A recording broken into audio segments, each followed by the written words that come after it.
الضالين ويخلصون برحمتك يا أرحم الراحمين والحمد لله رب العالمين.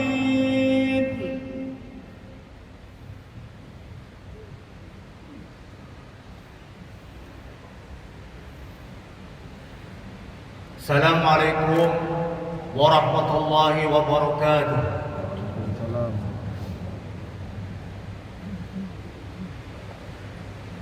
Allahu Akbar, Allahu Akbar, Allahu Akbar, Allahu Akbar, Allahu Akbar, Allahu Akbar, Allahu Akbar walillahil hamd. Alhamdulillahilladzi huwa ahluhu والصلاة والسلام على سيدنا محمد عبده ورسوله. أشهد أن لا إله إلا الله وحده لا شريك له وأشهد أن محمدا عبده ورسوله. اللهم صل على سيدنا محمد وعلى آله وصحبه أجمعين. فيا أيها الإخوة رحمكم الله، أوصيكم وإياي بتقوى الله فقد فاز المتقون. قال الله تعالى في كتابه الكريم وهو أصدق القائلين: أعوذ بالله من الشيطان الرجيم. يا أيها الذين آمنوا اتقوا الله حق تقاته ولا تموتن إلا وأنتم مسلمون. Para jamaah rahimakumullah, belajarlah dari orang yang sukses. Belajarlah dari orang yang selesai dengan dirinya. Faqid syai' la yu'ti. Orang yang kehilangan sesuatu tidak akan bisa memberi. Bahasa anak-anak muda saat ini, orang yang tidak selesai dengan dirinya tidak akan mampu menyelesaikan problem rumah tangganya. Orang yang tidak selesai dengan dirinya tidak akan mampu menyelesaikan problem tempat kerjanya. Orang yang tidak selesai dengan dirinya tidak akan mampu menyelesaikan problem masyarakat dan bangsanya. Maka belajarlah dari orang yang terbukti sukses. Belajarlah dari orang yang telah selesai dengan dirinya. Itulah prinsip hidup mulia. Itulah prinsip orang bertakwa. Kenapa begitu para hadirin, para jamaah? Banyak orang yang gagal berawal karena mengalami disorientasi, kehilangan orientasi hidup. Orang yang kehilangan orientasi hidup itu biasanya diawali karena kehilangannya referensi hidup. Miskinnya referensi hidup, miskinnya teladan untuk bisa dicontoh dalam hidup. Islam mengajarkan kepada kita semua, sukses harus diperoleh dengan cara yang mulia. Sukses juga harus diperoleh dan dimanfaatkan dengan kemuliaan. Ibnu Faris dalam kitabnya Mu'jam Maqayisil Lughah, juz yang kelima halaman 390, dia mengatakan begini: sukses itu meliputi 3 kata kunci. 1. Ad-dhafar, kemenangan. 2. As-sidqu, kejujuran. Dan yang ketiga adalah al-khair, kebajikan. Kemenangan yang diperoleh dengan tidak kejujuran, tanpa ada kejujuran, maka tanpa ada kebajikan pasca kemenangan. Karena itu 3 kata kunci kata Ibnu Faris dalam kitab Maqayisil Lughah, ketiga-tiganya ini bisa dibedakan tapi tidak bisa dipisahkan. Hari ini para jamaah hari yang mulia, hari seluruh umat manusia, umat muslim sedunia memperingati Idul Kurban, Idul Adha. Perayaan Idul Adha tidak pernah dilepaskan dari figur Nabiullah Ibrahim alaihissalam. Beliau adalah role model, beliau adalah uswatun hasanah. Mari kita belajar dari suksesnya Nabiullah Ibrahim alaihissalam. Para jamaah yang saya hormati, Al-Quran mengingatkan kita bersama untuk selalu mengambil pelajaran dari setiap kejadian. Dua kata yang selalu disampaikan oleh Al-Quran kepada kita bersama, fa'tabiru, fa'tabiru, i'tibar, ambil ibrah. Ada dua kata, i'tibar dan ibrah, mengambil pelajaran dan pelajaran itu sendiri. Banyak ayat Al-Quran yang menggunakan tarkib, susunan kata yang berujuk kepada fa'tabiru, fa'tabiru ya ulil albab, fa'tabiru ya ulil absar, dan seterusnya. Apa maknanya para jamaah? Kita diperintahkan oleh Islam untuk selalu mencari pelajaran dari setiap kejadian. Mari kita belajar dari suksesnya Nabiullah Ibrahim alaihissalam. Pertama, Idul Adha mengajarkan kepada kita bersama bahwa untuk sukses tidak ada cara lain kecuali dengan kerja keras. Tidak akan pernah diraih kesuksesan hidup dengan santai-santai, dengan leha-leha. Tidak ada orang sukses muncul dari kemudahan. Nelayan hebat bukan lahir dari sungai yang kecil. Nelayan terhormat, nelayan yang hebat, nelayan yang besar karena lahir dari pengarungan samudra luas. Di tengah ombak, di tengah guncangan yang luar biasa, baru bisa dikatakan dia orang besar. Baru bisa dikatakan sebagai nelayan besar. Mari kita belajar dari kisah Nabiullah Ibrahim alaihissalam. Ingatlah beberapa peristiwa yang menimpa Nabiullah Ibrahim alaihissalam beserta keluarganya Ismail dan Siti Hajar. Ketika Nabiullah Ibrahim diperintahkan oleh Allah Subhanahu wa taala untuk menempati sebuah gurun yang gersang tanpa air. Pertanyaannya, apakah Nabiullah Ibrahim alaihissalam menderita, menjadikan situasi dan perintah itu sebagai penderitaan? Bukan. Nabiullah Ibrahim alaihissalam mengkonversi setiap penderitaan menjadi peluang untuk sukses. Mengkonversi, merubah setiap kesulitan menjadi kemudahan untuk meraih keberhasilan.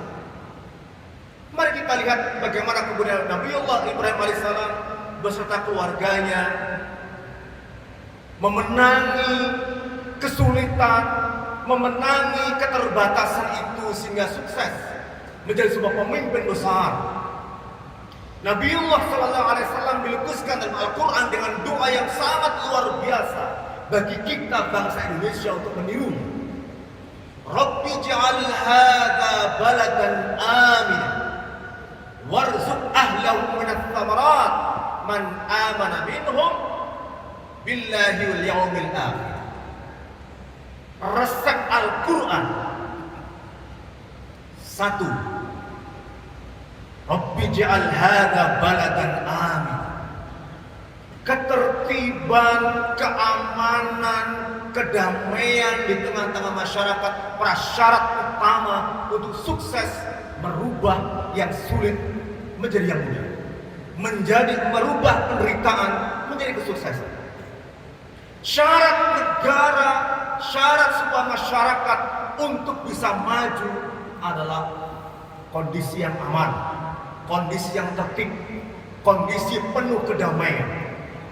Maka setiap potensi yang kemudian mengancam perdamaian, keamanan, kedamaian, ketenangan, ketertiban di tengah masyarakat, Al-Quran mengatakan kita perlu untuk mengantisipasinya sebaik mungkin, sedini mungkin.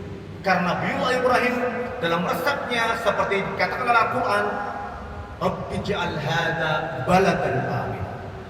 Yang kedua, resep Nabiullah Ibrahim adalah warzuq ahlahu minats thamarat. Setelah keamanan, ketertiban terjamin, kedamaian terjamin, syarat kedua adalah ekonomi.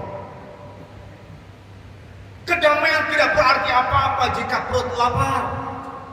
Ketenangan tidak berarti apa-apa jika perut lapar. Kedamaian tidak punya makna jika perut dalam keadaan kosong. Ekonomi berantakan karena antara keamanan dan ekonomi seperti dua sisi mata uang. Bisa dibedakan tapi tidak bisa dipisahkan. Satu mempengaruhi yang lain.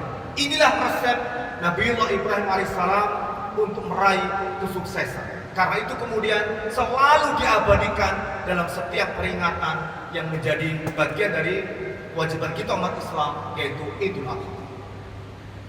Hadirin yang saya hormati, pelajaran kedua, Idul Adha mengajarkan kepada kita bersama tentang semangat altruisme. Bahasa Al-Qur'annya al-ithar wa yu'thiruna ala anfusihim walau kana bihim khasasah. Para jamaah yang saya hormati, kalau ada orang kaya berderma biasa. Kalau ada kelapangan ekonomi, berderma, berdonasi, itu biasa. Al-Quran mengajarkan kepada kita bersama, justru saat kita membutuhkan, tetapi kita berpikir untuk orang lain, itu baru istimewa. Wa yu'thiruna ala anfusihim walau kana bihim khasasah. Mementingkan orang lain walaupun dalam dirinya ada kebutuhan yang luar biasa. Para jamaah, dalam bahasa Arab ada dua kata yang mirip tapi beda makna.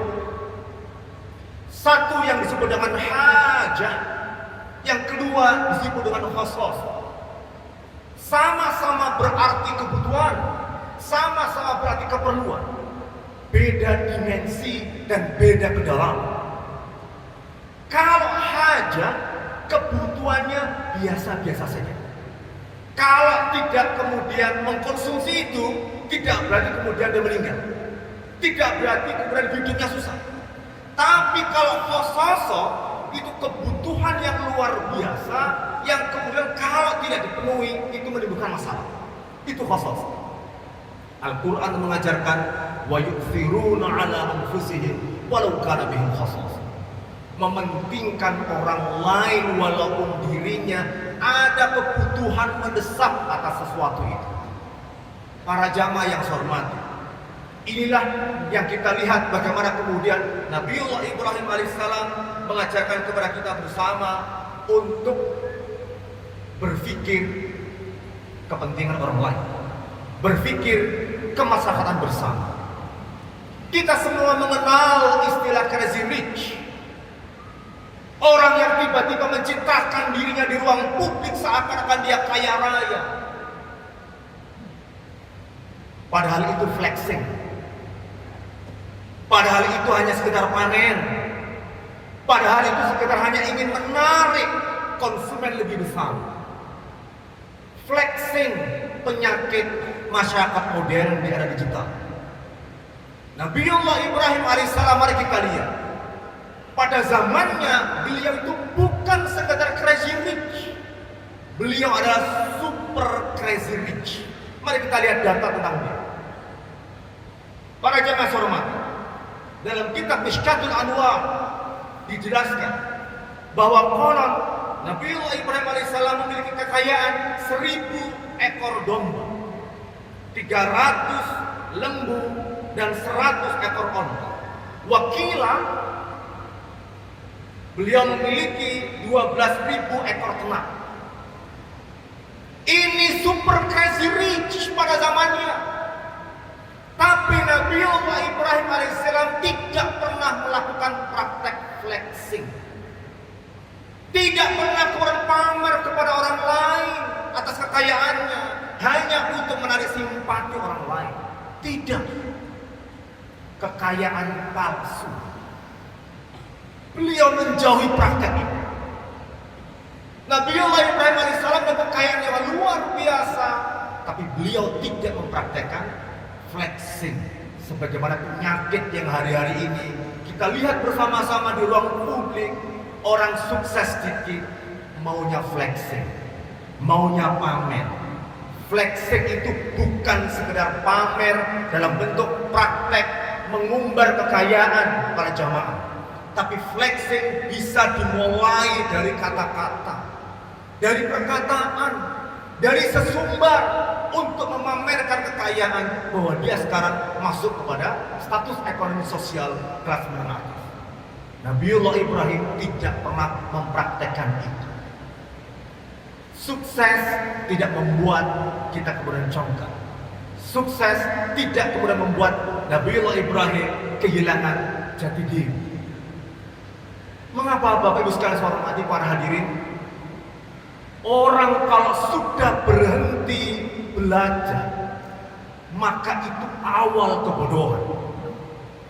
Kalau orang berhenti belajar atas pengalaman hidupnya, maka itu awal dari kencokakan. Banyak orang gagal dalam hidup karena berhenti belajar dari pengalaman hidup. Banyak orang gagal meraih kesuksesan dalam hidup karena dia sudah terjangkiti penyakit congkak yang membuat dia tidak mau belajar. Nabiullah Ibrahim alaihissalam ketika ditanya, itu kekayaannya siapa ya Ibrahim? Nabiullah Ibrahim mengatakan, itu semua kekayaan Allah yang sekarang sedang saya miliki, sedang saya kelola. Nabi tidak mengatakan itu kekayaan saya, bukan. Itu kekayaan Allah, harta Allah yang sedang saya miliki, yang sedang saya kelola. Orang hebat mengajarkan kepada kita semua, jangan pernah berpikir menjadi orang besar kalau mindset kita, hidup kita, cara berpikir kita masih terikat dan diikat oleh harta kekayaan. Kenapa? Karena semua yang akan kita pikirkan dan kita praktekkan selalu diukur dengan untung rugi orientasi ekonomi.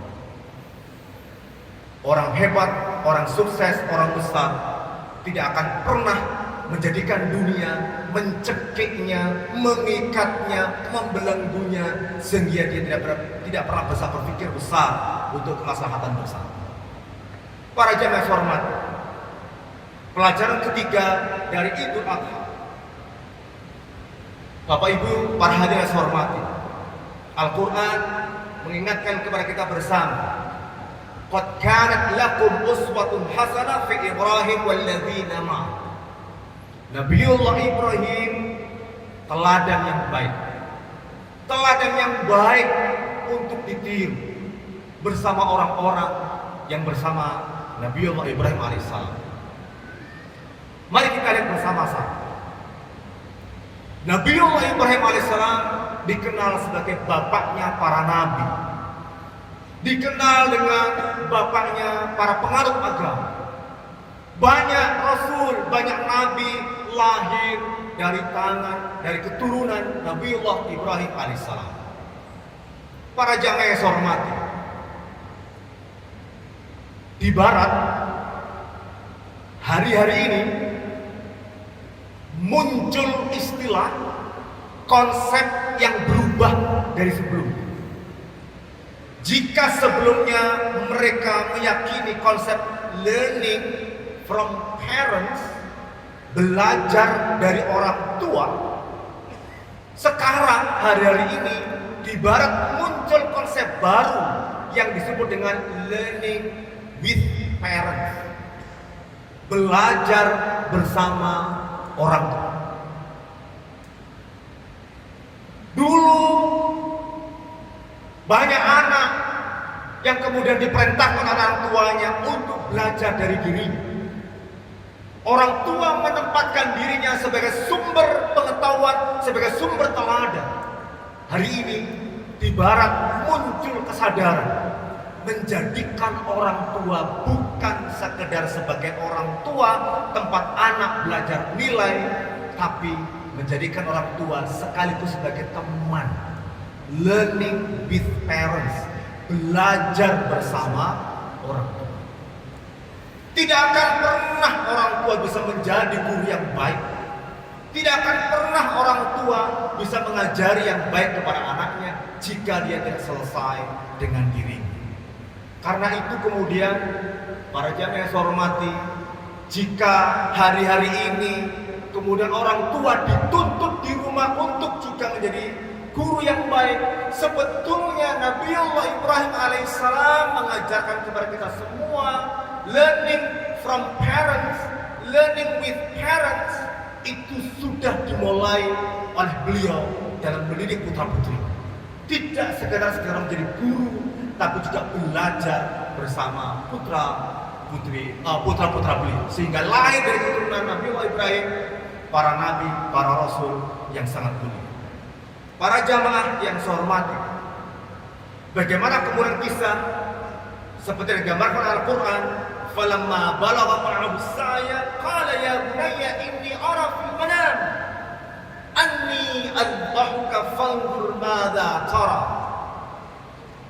Ada dialog antara Nabiullah Ibrahim alaihissalam dengan putranya. Hai putraku, anandaku, semalam saya bermimpi bahwa saya menyembelih kamu. Apa kata putra beliau? Qala ya abadi fa'al ma tu'mar satajiduni insyaallah minas sabirin. Ada dialog yang diajarkan oleh Nabiullah Ibrahim alaihissalam bersama putranya untuk bersama-sama menanamkan nilai, menjadikan hubungan antara putra dan Nabiullah Ibrahim sebagai interaksi yang baik untuk terjadinya pendidikan yang baik. Tidak akan pernah tercipta masyarakat yang baik jika tidak diawali oleh keluarga yang baik. Tidak pernah terjadi keluarga yang baik jika ayah dan bundanya, ayah dan ibunya tidak pernah bisa menjadi teladan bagi putra-putrinya semua. Mudah-mudahan Allah Subhanahu wa taala memberikan kekuatan kepada kita semua untuk bisa mengambil teladan dari Nabiullah Ibrahim alaihissalam dalam peringatan Idul Adha kita kali ini, supaya kita bisa mendapatkan inspirasi, keberkahan dari pengalaman hidup Nabiullah Ibrahim bersama keluarganya untuk sukses kita bersama, untuk sukses bangsa Indonesia. Barakallahu li wa lakum bil Qur'anil Karim. Wa nafa'ani wa iyyakum bima fihi min al-ayati wa dhikril hakim. Wa taqabbal minni wa minkum tilawatahu innahu huwal ghafurur rahim. Amin.